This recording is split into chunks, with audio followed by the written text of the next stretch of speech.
और आप पढ़े लिखे रहेंगे तो अंबेडकर साहब का वो कथन याद रखिएगा, शिक्षा उस शेरनी का दूध है जिसने पिया है वो दहाड़ा है। तो आपको हर हाल में शिक्षा लेना, वरना आपको लोग कुचल के चले जाएंगे। अंग्रेज तो छोड़िए, ये भारतीयों ने ये सा कुकर्म किया है। आप जलियांवाला बाग और इसमें देखेंगे तो ज्यादा खून खौलेगा आपको मूला कर्म में, जो भारतीयों ने किया यहाँ पे। और दिल को तकलीफ तो अपने पहुंचाते हैं, गैरों को पता क्या है कि दिल दुखता किससे।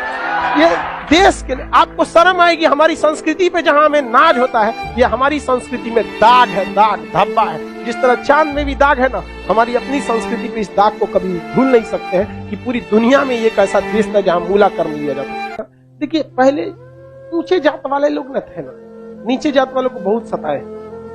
इझवा जनजाति थी जो SC ST में आते हैं, इझवा जनजाति। अब एक मंदिर था, मंदिर के सामने क्या थी? सड़क थी। तो इझवा जनजाति के लोगों को, यहाँ के लोग जो ऊंचे जात वाले थे, वो कहते थे कि तुम इस सामने से नहीं जा सकते, यहां से तुम प्रवेश नहीं कर सकते। दूसरा रास्ता बहुत लंबा दूरी तय करके था, 5-6 किलोमीटर। अब अगर किसी का घर यहाँ है और उसको यहाँ जाना है तो वो मंदिर के रास्ते से नहीं जा सकता है, लौट के जाएगा पूरा गांव हेल के बाहर यहाँ पर, और फिर आना है तो इस तरह से हेल के आए। बताइए, ये गलत बात था कि नहीं? अरे यार, वो छोटा जात बड़ा जात क्या होता है? छोटा जात वाला तो बड़ा जात वाले को छू लेता है तो कहते हैं अशुद्ध हो गया। ज्यादा वोल्टेज छोटके में है कि नहीं है? आप बताइए, छोटा जात वाला बड़े जात को छूता है तो क्या कहते हैं? हम अशुद्ध हो गए। तो तुम्हारे में वोल्टेज है तो तुम बड़ा जात वाला छोटा को छू के शुद्ध करके दिखाओ। नहीं समझे? ज्यादा वोल्टेज किसमें? लेकिन बात हम क्या बताते हैं, छोटे जात को लोगों ने पढ़ने नहीं दिया, इस वजह से वो इस तरह का सवाल नहीं पूछ सकता था। हमरा से पूछे कोई, हम कहते हम ट्रांसफार्मर, तुम बैटरी, टच करा के देखा, भड़का देंगे तुमको यहाँ पर, फिर तुमको शुद्ध अशुद्ध हो जाओगे तुम यहाँ पर। तो ये लोग बहुत गलत किए, ये गलत बात है यार। आज के वक्त में तो एटलीस्ट ये सोच नहीं होनी चाहिए। क्या छोटा बड़ा जात करते, मतलब क्या ही बताया जाए इनको। खुद हिंदू धर्म के शास्त्र में पढ़ी, आपको पढ़ा है, ऋग वैदिक काल में जाति का निर्धारण कर्म के आधार पर, उन लोगों ने अपनी फायदा के लिए जाति के आधार पर कर दिया, वंश के आधार पर किया कि नहीं किया? हम ये बात थोड़ी कर रहे हैं, ये तो ऋग्वेद में लिखा है। हम कौन होते हैं भैया बताने वाले कि जाति के आधार पर होगा कि नहीं? ऋग्वेद हम लिख ले हैं, जाके पढ़िए ऋग्वेद में। वहां एक ही परिवार में 4 जाति के लोग रहते, प्रारंभिक वही है ना, बाद में ना संशोधन कर दिया गया। तो गलत था। यहाँ पर केरल में बहुत अत्याचार हुआ। यहाँ पे केरल का त्रावणकोर का एक राजा था, यहाँ पर इसने दलित महिलाओं को मूला कर्म लगाता था। टैक्स था मूला कर्म। मूला कर्म एक टैक्स था जिसमें दलित लड़कियों और महिलाओं को अपना स्तन नहीं ढकना था, खुला रखना था। अगर वो स्तन ढकती है तो उसे टैक्स देना पड़ेगा ऊंचे जात वालों को, क्योंकि ऊंचे जात वाले को नीचे जात वालों से अलग करने के लिए ये तरीका लाया गया। अब ये बताइए, ये कितना नीच समाज की ये मानसिकता हो सकती है?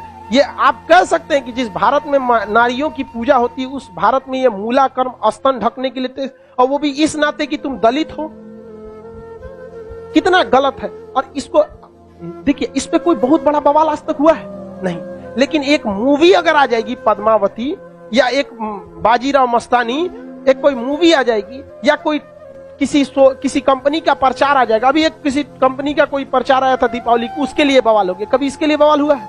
नहीं, होगा भी नहीं। रीजन क्या है? दलित लोग उतना पढ़ने ही नहीं दिया इन लोग को, आगे भी नहीं दे रहे। दलित के कुछ नेता भी आए तो अपने परिवार को लगाने में आगे बढ़ गए, वो पढ़े लिखे नहीं। यहाँ एक मूवी के लिए बवाल हो सकता है, जिस हम पर्सनली हम बताते ना, बवाल की वजह से हम बाजीराव मस्तानी मूवी देखे, हमें ऐसा नहीं लगा कि उसमें क्या था। भले काटने के बाद वो था कि क्या था हमको ही नहीं पता, लेकिन ऐसा उसमें मूवी में कुछ गलत दिखाया गया है। उसमें तो और बहादुरी दिखाया गया कि महिलाओं ने, कि देखो भाई मरने के बाद भी हमने क्या किया है, जौहर, जो गलत था। अलाउद्दीन खिलजी, इससे नुकसान किसको था? इससे अलाउद्दीन खिलजी का वह चेहरा जो सबको नहीं पता था वो भी देख लिया लोगों ने, लेकिन उसके लिए विरोध हो सकता है। लेकिन इतना गलत चीज के लिए कभी आपने विरोध देखा है?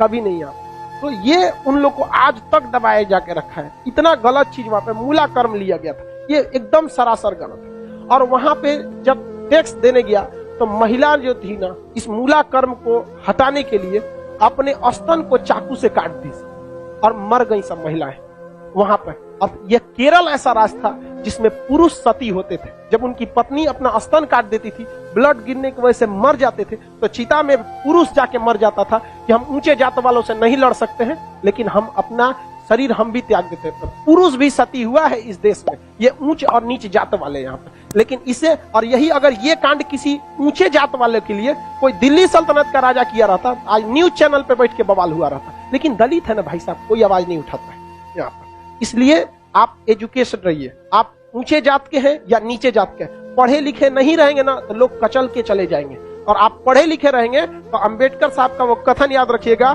शिक्षा उस शेरनी का दूध है जिसने पिया है वो दहाड़ा है। तो आपको हर हाल में शिक्षा लेना है, वरना आपको लोग कुचल के चले जाएंगे। अंग्रेज तो छोड़िए, ये भारतीयों ने ये सा कुकर्म किया है। आप जलियांवाला बाग और इसमें देखेंगे तो ज्यादा खून खोलेगा आपको मूला कर्म में, जो भारतीयों ने किया यहाँ पे। और दिल को तकलीफ तो अपने पहुंचाते हैं, गैरों को पता क्या है कि दिल दुखता किससे। ये देश के लिए आपको शर्म आएगी। हमारी संस्कृति पे जहां हमें नाज होता है, ये हमारी संस्कृति में दाग है, दाग धब्बा है। जिस तरह चांद में भी दाग है ना, हमारी अपनी संस्कृति पे इस दाग को कभी भूल नहीं सकते हैं कि पूरी दुनिया में एक ऐसा देश था जहां मूला कर्म लिया जाता है। लेकिन आज भी बहुत हल्के में इसे ले लिया जाता है, हल्के में ले लिया। जानते हैं क्यों? क्योंकि ये दलित के साथ, समझा गया कि नहीं? बहुत ऐसा होता है। कितना आदमी बताएगा, ज्यादा हम भी बोलेंगे तो सोचा हमारा कहेगा तू दलित का फेवर कर, हम कौन सी फेवर कर, नहीं हुआ रहा था नहीं बोलते। इजवा जनजाति के लोगों ने विरोध किया और इजवा जनजाति वालों ने क्या किया, इसको हटाया और मंदिर के सामने से वो क्या होने लगे ज्यादा। अरे भगवान ने कब कह दिया कि तुम हमको मतलब, अरे यार राम जी सबरी के जूठे बेर खाए थे, तू राम जी से बड़ा हो गया। अरे राम जी के पैर के धूल के बराबर है आज के वक्त में, चाहे कितना बड़ा आप प्रकांड विद्वान। सबरी के जूठा बेर खाए थे कि नहीं, जूठा बेर यहाँ। और आज लोग कहते हैं कि छू देंगे तो अशुद्ध। अरे भगवान जूठा बेर खाए, देख ले भाई, अब इससे बड़ा साक्ष्य क्या चाहिए। लेकिन नहीं, हम श्रेष्ठ रहेंगे, दूसरे को दबा के रखेंगे। ये सोच बहुत गलत है समाज में, और ये धीरे धीरे सही होगा। और इसको आप डायरेक्ट नहीं सही कर सकते। अभी समाज में ऐसे लोग हैं ना, जिनके दिमाग में ये बैठा हुआ है ऊंच जात हम श्रेष्ठ हैं, ये नहीं। ये समाज के लोग धीरे धीरे धीरे धीरे डिकम्पोज हो जाएंगे, बूढ़ा होके। समाज नई जनरेशन आ रही है ना, ये जनरेशन सही है। लेकिन इसमें भी बहुत सारे ऐसे हैं लोग जो ये बात को मतलब ले। लेकिन आज आप लोग युवाओं में आप देखिए, आप लोग में ऐसी सोच नहीं है, अभी नहीं है। लेकिन आप अपने घर में देखिएगा, अपने दादा परदादा दादा, उन लोग में अभी भी ये सोचा। हमारे यहाँ पे हमारी दादी भी थी तो नौटंकी करते थे, हम खटिया पे बैठी तो उनके हमारी दादी से नहीं जमता था। बहुत कोई नौकर वोकर आते थे तो ना काम करने के लिए, तो उसके लिए अलग गिलास रखी थी, उसके लिए शीशा का अलगे रहता था। क्योंकि ये कौन सा तरीका आपका भाई, आप भी पीने के बाद धुल देंगे, वो भी धुला जाएगा, सब साफ हो जाएगा, इसमें कौन सा बात है। लेकिन ना, मर गई लो, खत्म कहानी।